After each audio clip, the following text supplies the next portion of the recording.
अस्सलाम वालेकुम स्टूडेंट्स। आज हम स्टार्ट करेंगे फर्स्ट ईयर चैप्टर 7 की exercise 7.7 according to smart syllabus. 7.6 को स्किप किया हुआ है, वो स्मार्ट सिलेबस में शामिल नहीं है। तो 7.7 के हमने 4 क्वेश्चन करने हैं जी। क्वेश्चन नंबर 2 एंड 3, 5 एंड 6, ये 4 क्वेश्चन हैं जी, ये बस हमने करने हैं। और क्वेश्चन नंबर 2 है, कहता है अ box contains 10 red, 30 white and 20 black marbles. A marble is drawn at random. Find the probability that it is either red or white. कहता है हमारे पास एक बॉक्स है, उसके अंदर 10 रेड बॉल है मार्बल की, 30 वाइट हैं और 20 ब्लैक मार्बल्स हैं। अब हमने रैंडम उनमें से पिक करनी है कि हमारे पास रेड और वाइट ये होनी चाहिए, या तो रेड होनी चाहिए या वाइट होनी चाहिए। रैंडम यानी कि दोनों को हम एक्सेप्ट कर सकते हैं। अगर रेड आ जाए रैंडम तो वो भी एक्सेप्ट कर सकते हैं, अगर वाइट आ जाए वो भी एक्सेप्ट कर सकते हैं। टोटल हमारे पास मार्बल्स कितने हैं जी? सैम्पल स्पेस हमारा क्या होता है जी? टोटल नंबर होती है। टोटल की सैम्पल स्पेस में हमारे पास आ जाएंगे 10 + 3 + 20, तो ये हमारे पास 60 सैम्पल स्पेस में नंबर ऑफ मार्बल आ जाएगा। अब उसमें से हमने प्रोबेबिलिटी फाइंड करनी है रेड और वाइट की, इधर रेड और वाइट। ठीक है, तो चलिए क्वेश्चन स्टार्ट करते हैं जी। क्वेश्चन नंबर 2 है, सबसे पहले हम लिखते हैं जी नंबर ऑफ रेड बॉल, इसको हम लिख लेते हैं जी n(a). वो हमारे पास है, रेड बॉल्स कितनी है जी? वो हैं 10। इसी तरह नंबर ऑफ वाइट बॉल लिख लेते हैं जी। Number of white balls n(b). अब ये जो ए इवेंट है ये रेड बॉल को शो कर रहा है, बी इवेंट जो है वो वाइट बॉल को शो कर रहा है। वो हमारे पास कितनी है? वो हमारे पास है जी 30। नंबर ऑफ ब्लैक, ये तो हमें नहीं चाहिए, क्वेश्चन में सिर्फ टोटल में ही शामिल है, आगे सॉल्व करने में ये ब्लैक नहीं चाहिए, लेकिन हमने लिखना तो है इनको। इसको सी इवेंट कह लेते हैं 20। सैम्पल स्पेस क्या होता है? सैम्पल स्पेस आपको बताया कि पॉसिबल जो हमारे पास है तादाद होती है वो होती है सैम्पल स्पेस, उसको हम ज़ाहिर करते हैं एन से। ठीक है, वो हमारे पास क्या है जी? वो हमारे पास है n(s). हमारे पास कितनी है जी? तो आपको जमा कर लें। n(s) हमारे पास क्या आ जाएगा? n(s) हमारे पास आ जाएगा 60। ठीक हो गया। अब क्वेश्चन में आए जी। क्वेश्चन में हमने फाइंड करनी है प्रोबेबिलिटी रेड और वाइट की। अब दरमियान में देखें और आ रहा है, ठीक है। अब यहाँ पे हमारे पास और आ रहा है, लेकिन कुछ क्वेश्चन ऐसे होते हैं जिनमें इधर और की जगह पे एंड आता है, तो वो खैर हमने नहीं करने। हमने जितने भी क्वेश्चन करने उन सब में और आ रहा है।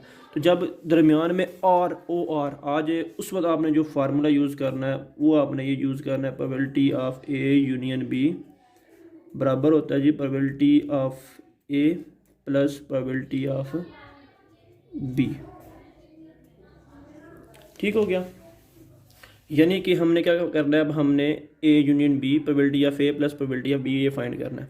इधर वाली पुट कर देंगे, हमारा आंसर आ जाएगा। उसके लिए हमें क्या काम करना पड़ेगा? ए की प्रोबेबिलिटी फाइंड करनी पड़ेगी। प्रोबेबिलिटी फाइंड किस तरह करते हैं? हम टोटल को डिवाइड कर देते हैं उसकी तादाद पे। अब n(a) है, यहाँ भी लिखते हैं जी as probability of A is equal to हो जाएगा n(a) ओवर n(s). टोटल में डिवाइड कर दें। n(a) कितना जी? n(a) है जी हमारे पास 10। n(s) कितना है? n(s) है 60, तो ये हमारे पास आ जाएगा 1/6। ठीक हो गया। अब इसी तरह प्रोबेबिलिटी ऑफ बी फाइंड करेंगे। वो कितना जी? n(a) बल्कि बी है, n(b) क्या जी? 30। n(s) कितना जी? 60। ये हमारे पास आ जाएगा कैंसिल 3 1/2। ठीक हो गया।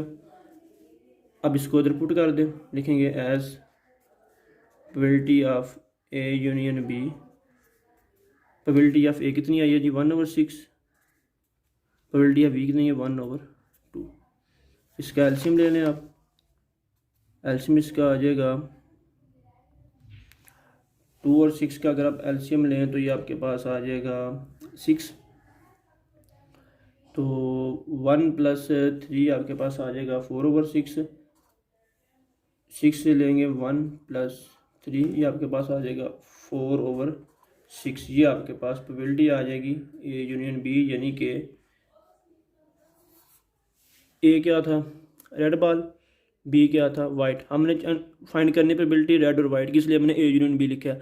अगर हमने प्रोबेबिलिटी वाइट और ब्लैक की फाइंड करनी होती तो फिर बी यूनियन सी लिखना था। जिनकी हमने प्रोबेबिलिटी फाइंड करनी है दोनों का हमने यूनियन लेके लिख लिया।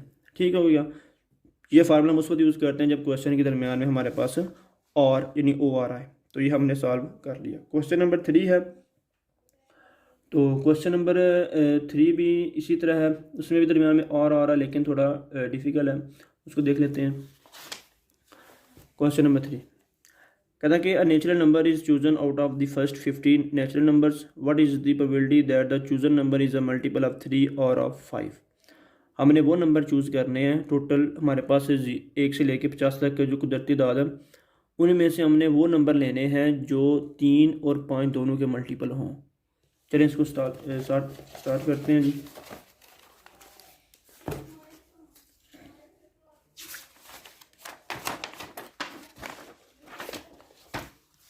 क्वेश्चन नंबर 3 लिख लेते हैं जी।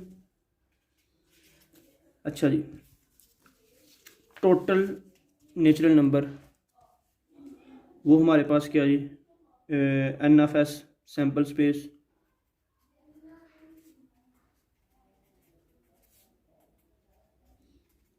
वो कोई कितने हैं जी, 50 हैं। 1 से लेके 50 तक कितने बनेंगे, 50 ही बनेंगे। एन ऑफ एस वो कितना जी, 50। Let A is event of multiple of 3। A जो इवेंट है वो मल्टीपल ऑफ 3 है, यानी कि ए हमारे पास क्या है, ए हमारे पास वो नंबर आएंगे जो 3 के मल्टीपल हैं। कहाँ से लेके, 1 से लेके 50 तक। वो कौन से बनते हैं जी, 3, 6, 12, 15 अप टू 48। ये हमारे पास ए इवेंट है जिसके 3 के मल्टीपल आने चाहिए सारे। ठीक है, अब इनकी तादाद क्या, एन ऑफ ए, यानी कि ये जो लिखे हुए अंदर इनकी तादाद नंबर ऑफ़ ए, इसमें कितने आते हैं जी, 3 से लेके 48 तक हमारे पास मल्टीपल कितने बनते हैं, वो हमारे पास अगर काउंट करें इसी तरह सारे को, वो हमारे पास बनते हैं 16। ठीक हो गया। अब इसकी हमने प्रोबेबिलिटी फाइंड करनी है, पी ऑफ ए। इसकी पहले प्रोबेबिलिटी फाइंड कर लेते हैं। ये हमारे पास होगा N of A over N of S. Total पे डिवाइड करते हैं ना। एन ऑफ ए क्या है, N of A 16, P N of S क्या है, एन ऑफ एस है हमारे पास 50। प्रोबेबिलिटी आ जाएगी पी एफ ए की। ठीक हो गया। अब उसके बाद क्वेश्चन हमारे पास क्या था, क्वेश्चन हमारे पास उसके बाद क्या था कि 5 के भी मल्टीपल आपने निकालने हैं। तो एक और इवेंट डिफाइन कर लेते हैं जी। Let B is event of multiple of 5।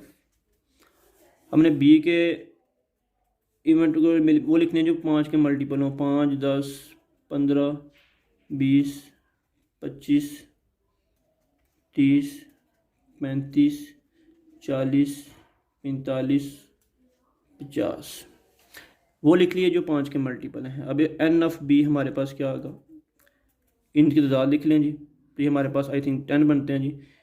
1, 2, 3, 4, 5, 6, 7, 8, 9, 10। अब इसकी बी की भी प्रोबेबिलिटी फाइंड कर लें। वो क्या होगी, N of B over N of S. Total पे डिवाइड करते हैं 10, वो कितनी है जी, 50।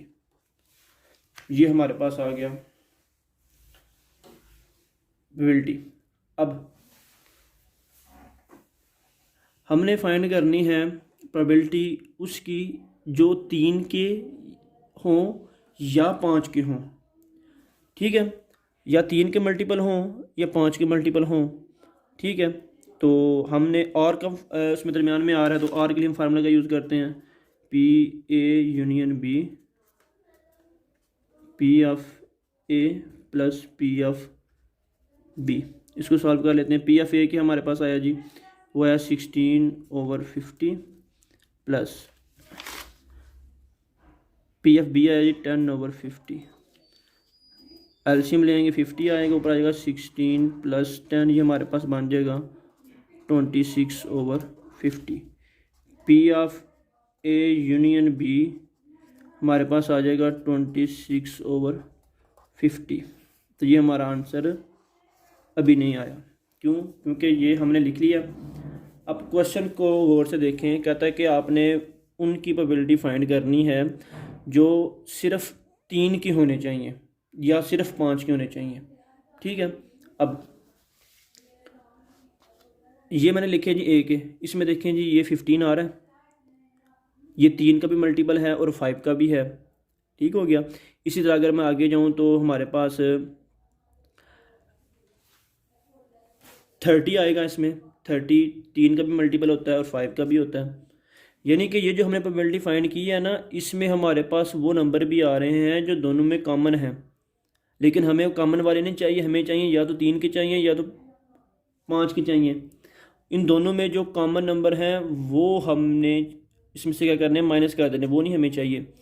तो ए और बी सेट के अंदर जो कॉमन है उनको हमने इसमें से माइनस करना है। तो ए और बी के दरमियान में जो कॉमन है वो किस तरह फाइंड करते हैं, वो इंटरसेक्शन से फाइंड करते हैं जी। ए इंटरसेक्शन बी क्या होगा, ऐसे नंबर जो बी और ए दोनों में आ रहे हैं वो हमारे पास कौन कौन से होंगे जी। वो हमारे पास बनेंगे जी, पहला बनेगा 15, उसके बाद हमारे पास बनेगा 30, उसके बाद हमारे पास बनेगा 45। आई थिंक ये 3 ही बनते हैं कॉमन करें तो। ठीक है, तो ये हमारे पास 15 हो गया, 30 हो गया, 45 हो गया। आई थिंक इतने ही बनते हैं। अब N of A intersection B, ये हमारे पास कितना हो जाएगा, 3। अब इसकी प्रोबेबिलिटी भी निकालनी पड़ेगी। Probability of A intersection B, ये हमारे पास है 3। टोटल कितने हैं ये, टोटल इसी में से हम देख रहे हैं 50। ये हमारे पास 50 आ जाएगा। ये हमने निकाल लिया है सबकी। ये जो कॉमन आ रहे हैं ये हमें नहीं चाहिए। इसमें से हम इसको क्या कर देंगे, माइनस कर देंगे। 26 में से 3 को माइनस करेंगे तो 23 हो जाएगा। तो हमारे पास जो रिक्वायर्ड परमुटेशन हो जाएगी वो हमारे पास आ जाएगी, permutation of A union B, वो हमारे पास बन जाएगी 26 - 3/50, 23/50। ये हमारे पास इसका आंसर बन जाएगा। तो ये हमने इसमें फाइंड करना था। इसके बाद हमारा क्वेश्चन नंबर 5 और 6 है। क्वेश्चन नंबर 5 मैं खुद करूँगा जी, क्वेश्चन नंबर 6 आपने करना है। बिल्कुल ईजी है। तो कहता है कि a die is thrown twice, what is the probability that the sum of the number of dots show is 3 और 11। ठीक हो गया। कहता हमारे पास है एक डाई है, उसको हमने 2 दफ़ा फेंकना है और उसमें से प्रोबेबिलिटी हमने उनकी फाइंड करनी है कि जो आपके पास नंबर शो हो। एक दफ़ा फेंका आपके पास तो 3 आया, दूसरी दफ़ा फेंका आपके पास नंबर तो शायद 1 आ जाए। ठीक है, तो 2 दफ़ा फेंकें, दोनों को जमा करें तो 3 कब बनता है और दोनों को जमा करें तो 11 कब बनता है। तो इन दोनों की प्रोबेबिलिटी फाइंड करनी है। अगले क्वेश्चन में ये भी यही चीज़ है, लेकिन उसमें हमने चेक करना है 4 और 6 के लिए। तो दोनों को जमा करें 4 कब बनेगा, दोनों को जमा करें तो 6 कब बनेगा। तो सबसे पहले हम क्वेश्चन नंबर 5 करते हैं। तो क्वेश्चन नंबर 6 को भी आपका हिंट दे दूंगा, वो आपने खुद सॉल्व करना है। तो क्वेश्चन नंबर 5 में हम सबसे पहले लिख लेते हैं जी, लिखते हैं a die is thrown twice. A die is thrown twice. अब जब हम किसी सिक्के को, कॉइन को हम फ्लिप करते हैं तो उसका फार्मूला, उसकी सैम्पल स्पेस निकालने का फार्मूला होता है 2 की पावर n। n से मुराद होता है कि जितनी दफ़ा हम उसको क्या करते हैं, फेंकते हैं। अब यहाँ पे हमारे पास है डाई, इसकी सैम्पल स्पेस फाइंड करने का फार्मूला होता है 6 की पावर n। n से मुराद कितनी दफ़ा उसको स्लाइड कर रहे हैं, फेंक रहे हैं, 2 दफ़ा फेंक रहे हैं। तो ये हमारे पास 36, इसकी सैम्पल स्पेस बनेगी 36। अब ये 2 की पावर n और 6 की पावर n कैसे आए हैं। 2 की पावर n इसलिए आया है कि जो सिक्का होता है इसके 2 हिस्से होते हैं, एक होता है हेड, एक होता है टेल, इसलिए हम इसको 2 की पावर n लेते हैं। जो डाई होता है, जो लूडो का दाना होता है, इसके 6 हिस्से होते हैं जी, 1 2 3 4 5 6, इसलिए हम 6 की पावर n ले रहे हैं। ठीक हो गया। 6 की पावर n इसलिए ले रहे हैं क्योंकि लूडो के दाने के 6 हिस्से होते हैं, 6 साइडें होती हैं इसलिए, और सिक्के की 2 साइडें होती हैं, इसलिए हमने 2 की पावर n ली है। ठीक हो गया। इसका मतलब है कि सिक्के को जब हम 2 दफ़ा फेंकेंगे उसकी सैम्पल स्पेस कितनी बनेगी, 36 बनेगी। अब 36 बनाने के लिए हम इसकी सैम्पल स्पेस बनाने के लिए सबसे पहले हम लिख लेते हैं इसको, यहाँ पे लिखेंगे सैम्पल स्पेस, क्योंकि सैम्पल स्पेस ज़रूरी है किसी भी क्वेश्चन को सॉल्व करने के लिए। अब जब एक दफ़ा उसको फेंक तो मैं 1 2 3 4 5 6 आएगा। इसी तरह मैं भी लिख लेता हूँ 1 2 3 4 5 6, 1 2 3 4 5 6, 1 2 3 4 5 6, 1 2 3 4 5 6, 6 दफ़ा लिख लूँगा, 1 2 3 4 5, इधर मैं लिख लेता हूँ 1 2 3 4 5 6। ठीक हो गया। अब एक दफ़ा मैंने इनको लिख लिया, तब दूसरा सिक्का इसको जो दूसरी दफ़ा मैं इसको रोल करूँगा उस वक्त इसकी क्या बनेंगे जी। अब दूसरी दफ़ा सिक्का रोल करता हूँ, क्या पता इधर सिर्फ 1 1 आए सबके साथ, क्या पता 1 के साथ 2 भी आ सकता है जी, ये 2 2 3 भी आ सकता है, इसी तरह 4 भी आ सकता है। ठीक है, इन सब को मैं ऐसा लिख लेता हूँ जी, ये सैम्पल स्पेस लिखने का तरीका है। इधर 5 भी आ सकता है, 6 भी आ सकता है,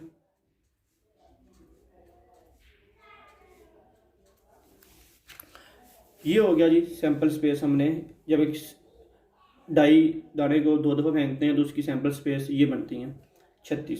ठीक हो गया। अब हमने क्या करना है, अब हमने फाइंड करनी है कि जब इन दोनों को सम करें, अब ये इन दोनों को सम करूंगा तो आंसर क्या आ रहा है, 2 आ रहा है। इन दोनों को सम करूंगा आंसर 3 आएगा, इन दोनों को सम करूंगा आंसर हमारे पास क्या आएगा, 4 आएगा। क्वेश्चन हमारा ये है कि इन दोनों को सम करें तो आंसर या तो आपके पास 3 आना चाहिए या तो आंसर आपके पास 1 आना चाहिए। ठीक है, तो 3 और 1 के लिए हम क्या काम करते हैं, पहले इवेंट डिफाइन कर लेते हैं। लेकिन let A is event when top show sum of 3, then top show 3। A हमारे पास वो इवेंट है जब जो उसका टॉप है वो 3 शो कर रहा है, सम 3 शो कर रहा है। ठीक है, एन एफ एस हमारे पास कितने हैं जी, एन एफ एस हमारे पास है 36, सैम्पल स्पेस की तादाद कितनी है 36। अब N of A, N of A यानी कि हमारे पास कितनी दफ़ा उनको जमा करें तो आंसर 3 आ रहा है। देखें, इन दोनों को जमा करूंगा आंसर 1 आएगा, हमें क्या चाहिए, इन दोनों को जमा करके आंसर 3 चाहिए। वो कौन सा होगा वो चेक करते हैं, ये आ रहा है जी, इन दोनों को जमा करूंगा तो आंसर क्या आएगा, 3 आएगा। इसी तरह इधर इन दोनों को जमा करूंगा तो आंसर हमारे पास क्या आएगा, 3 आएगा। तो हमारे पास डायगोनल में जो 2 एलिमेंट होंगे यही 2 सम करेंगे तो आंसर हमारे पास क्या आएगा, 3 है। इसके अलावा जिस मर्जी को चेक कर लें, किसी भी 2 को जमा करेंगे तो आंसर हमारे पास 2, आंसर हमारे पास 3 नहीं आएगा। ठीक है, तो हमारे पास कितने हैं, 2 हैं, तो नंबर ऑफ़ ए क्या होगा, 2 होगा। तो इसकी प्रोबेबिलिटी किस तरह फाइंड करते हैं, पी ऑफ ए की प्रोबेबिलिटी क्या होगी, N of A over N of S. N of A कितना है 2, एन ऑफ एस कितना है 36, तो हमारे पास कितना हो जाएगा 1/18। ठीक हो गया। सिमिलरली बी इवेंट डिफाइन करते हैं, let B is event when top show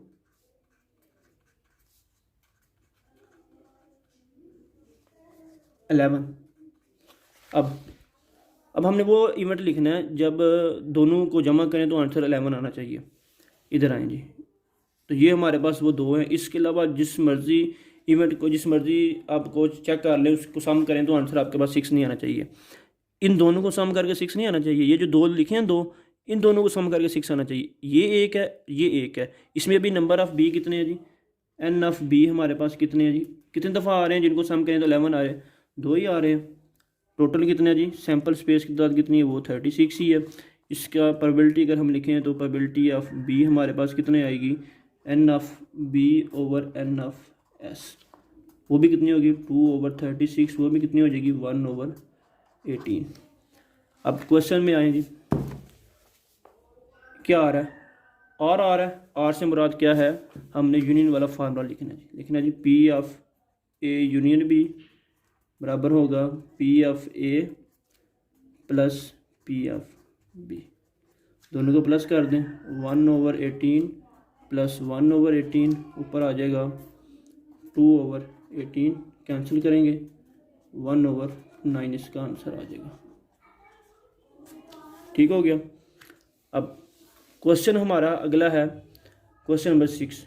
उसमें क्या है कि आपने चेक करना है 4 और 6 कब आए। इधर अगर मैं क्वेश्चन यही है, ठीक है, तो उसमें हमने क्या करना है, what is probability that a sum of the number of the dots appearing on them is 4 और 6। उसमें हमारे पास क्या रहा है कि 2 डाइस जो वो आपको हम फेंक रहे हैं, तो उसमें हमारे पास का सम क्या आना चाहिए, 2 दफ़ा सम करके आंसर एक दफ़ा 4 आना चाहिए और एक दफ़ा हमारे पास उसका 6 आना चाहिए। तो वो किस तरह होगा वो भी चेक कर लेते हैं जी।